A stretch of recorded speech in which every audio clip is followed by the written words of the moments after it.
هر سړي سره شیطان هم دی. ای شیطانه خبیثه تا راته ویلې که نه چې دا کارونه کوه؟ یا الله ما ته د شیطان ویلي.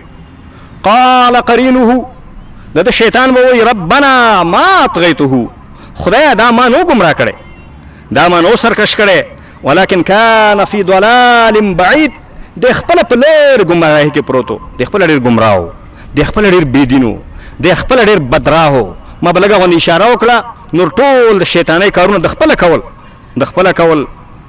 قال الله به ورته وایي لا تختصموا لدی، زما مخکې باسونه مه کوئ، زما په مخکې جګړې مه کوئ. وقد قدمت الیکم بالوعید، زما د عذاب اختارونه او زما د عذاب اختارونه او وعدې مخکې ما درته کړې وې. تا به هم په جهنم کې اچوم، دا به هم په جهنم کې اچوم. تا هم خپل کار کړی دی او دم خپل کار کړی دی. ما یبدل القول لدی، زما فیصلې نه بدلیږي. ما ویلی دي چې تا به هم جهنم کې اچوم او دی به هم جهنم کې اچوم، زما فیصلې نه بدلیږي. وما انا بظلام للعبید، او زه په خپلو بندګانو باندې لږ غوندې هم ظلم نه کوم، زه په خپلو بندګانو باندې ظالم نه یم، زه بندګانو سره ظلم نه کوم، دا ستاسو د عمل سزا ده. او الله به جهنم کې واچي. یوم نقول لجهنم هل امتلأت، بیا به الله فرمایي زه به جهنم ته ووایم ډک شوې.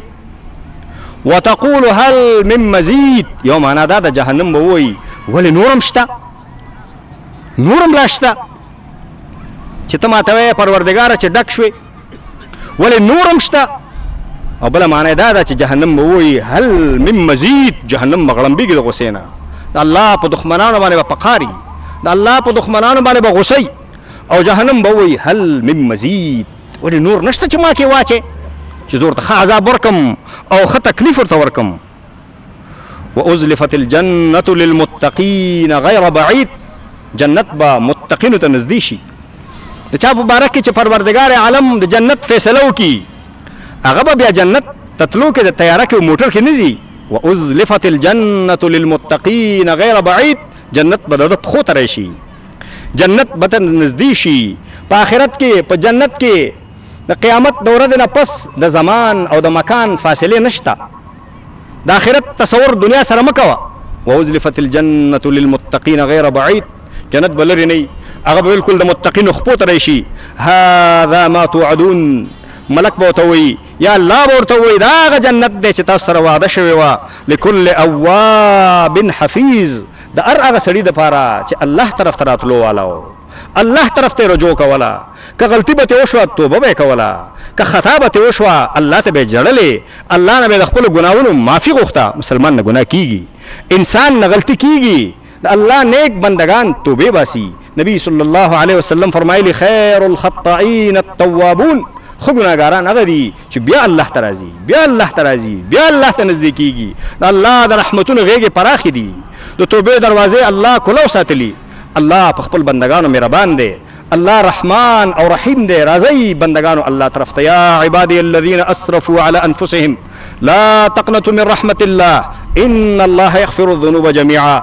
وایه زما بندگانو چې ظلم هم کړی په خپل ځان باندې او زیاتې هم کړی دی، ګناهونه هم کړي دي، د ګناهونو سره سره د الله د رحمت نه ناامیده نه شئ. ان الله یغفر الذنوب جميعا، الله ټول ګناهونه بخي.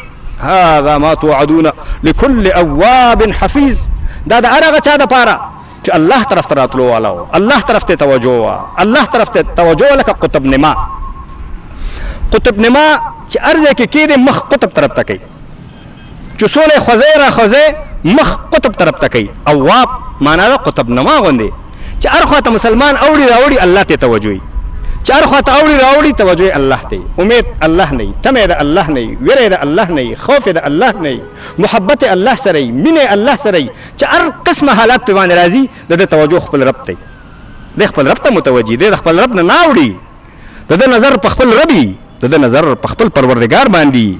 حفیظ، د الله د قانون خیال یې ساتلی، د الله قانون نه مات کړی، د الله د قانون حفاظت کړی، د الله د شریعت حفاظت کړی، د الله د حکمونو حفاظت کړی. که غلطۍ کې ته د الله حکم مات شي بیا الله ته جاړي، که غلطۍ کې ته د الله حکم مات شي بیا شپې پاسي د تهجدو په وخت کې خپل پروردګار ته جاړي، خپل پروردګار ته جاړي. ځان په پړي کې تړي، د حیوان او د څاروي په شان ځان په پړي کې تړي خپل پروردګار ته، پروردګاره ما غلطي کړې ده ما وبخه، الله بخي. الله په خپل بندگانو رحمان او رحیم دی. من خشی الرحمن بالغیب، د الله طرف ته رجوع کولو والا سړی هغه دی چې په غیبه د خپل مهربان خدای نه په غیبه ویرېده، خپل خدای په دنیا کې نه ولیدلی، په غیبه د خپل خدای نه ویرېده. وجاء بقلب منیب، الله ته د داسې زړه سره راغی چې هغه زړه الله طرف ته مایل و، هغه زړه د الله تابعدار و، هغه زړه الله طرف ته خاشع و، هغه زړه الله طرف ته میلان کو، هغه زړه الله طرف ته تابعدار زړه سره او منیب زړه سره رجوع کوونکي زړه سره الله ته راغی. الله به ورته ووایي، ملایک به ورته ووایي ادخلوها بسلام، ننوځئ د جنت سره د سلامونو سره، د الله د طرف نه په تاسو سلامونه دي یا د سلامتیا سره د جنت کې ننوځئ، دلته تکلیف نشته. ذلک یوم الخلود، دا د همیشوالي ورځ ده. لهم ما یشاؤون فیها، دوی چې په جنتونو کې څه غواړي هغه به ورته الله ورکوي. یو جنتي ته به الله بې شمېره حورې ورکي، یو جنتي ته به الله بې شمېره او بې حسابه جنتونه ورکي، یو جنتي ته به الله بې شماره باغونه ورکي.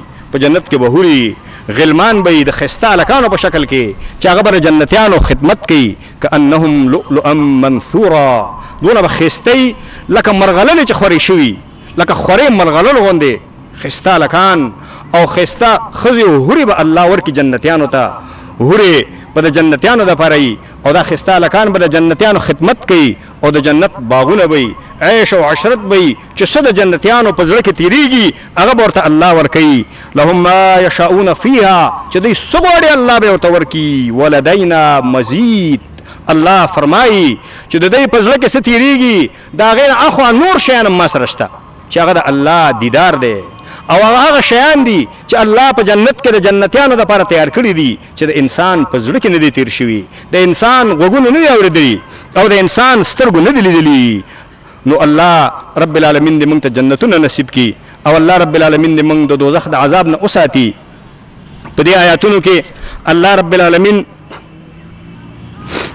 څو خبرې ذکر کړې چې هغه د جنت ګټلو دپاره دي. په دې آیاتونو کې لنډ تقوا، جنت د ګټلو لپاره اول شی تقوا، الله طرف ته رجوع، الله سره مسلسل تعلق ساتل، تعلق به الله سره نه پرې کې چې غلطي کېږي بیا الله ته راځه، چې غلطي کېږي بیا الله ته راځه، چې غلطي کېږي بیا الله ته راځه، چې ورځ کې سل کرته غلطي وشي بیا الله ته راځه. مسلسل الله سره تعلق، په غیب باندې ایمان چې زما رب مهربان دی، په غیب باندې ایمان چې زما رب مهربان دی او د هغه نه ویره او مرګ پورې الله سره دا عهد کول او په دې پیمان او په دې عهد باندې ژوند کول. خدای زه ستا بنده یم، خدای زه تابعدار یم، زه به تابعداري کوم، زه به بندګي کوم، زه به خبره منم، که غلطي کېږي توبه باسه، الله طرف ته راځه. دوزخ والا صفات څه دي؟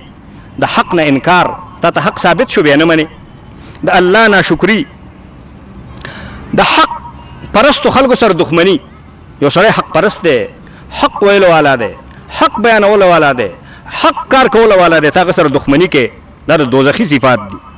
قرآن کې راغله عنید، د حق دښمن، د حق پرستو دښمن، د خیر په کار کې او د نیکۍ په کار کې خنډ جوړېدل، خپل مال کې صدقه نه کول، انفاق د الله په لار کې نه کول، د الله د مخلوق حقونه نه ادا کول او په خپل معاملاتو کې او په خپل کارونو کې د حد نه تجاوز کول، د الله په بندگانو باندې ظلم کول او په دینی صداقتونو باندې شک کول، آخرت باندې شک کول، پیغمبر باندې شک کول، د الله په عدل او انصاف باندې شک کول، د الله په فیصلو باندې شک کول. دا اوس چې خلک خبرې کوي ښځو ته یې دونه حق ورکړی دی او سړي ته یې دونه حق ورکړی دی، دې مطلب دا شو چې ته د الله په عدل باندې قانع نه، ته د الله په حکم باندې قانع نه. الله چې ښځو ته څه ورکړي صحیح ورکړي، الله چې سړو ته څه ورکړي صحیح ورکړي.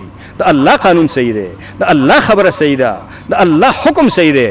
په حق کې او د الله په دینی صداقتونو کې او د الله په حکمونو کې شک کول دا جهنم طرف ته سره وړي او نور خلک شکمن کول، نور خلکو په زړونو کې د دین په باره کې شکونه اچول او الله سره بل څوک شریکول، الله نه بغیر د بل چا عبادت، د بل چا بندگی، د بل چا نه د خیر او شر تمه، د الله نه بغیر د بل چا نه ویره، دا د جهنم صفات دي. الله د آخرت باندې موږ ته کلکه عقیده راکړي، الله دې موږ جنت کې دننه کړي او الله دې موږ د دوزخونو نه وساتي. واخر دعوانا ان الحمد لله رب العالمین. ورونو پرون من کارخانګي ورکړې او په کارخانګي کې یو خبره دا وه هر سړی به په خپله ښځه باندې سلام اچوي چا چې سلام اچولی په خپلو بیبي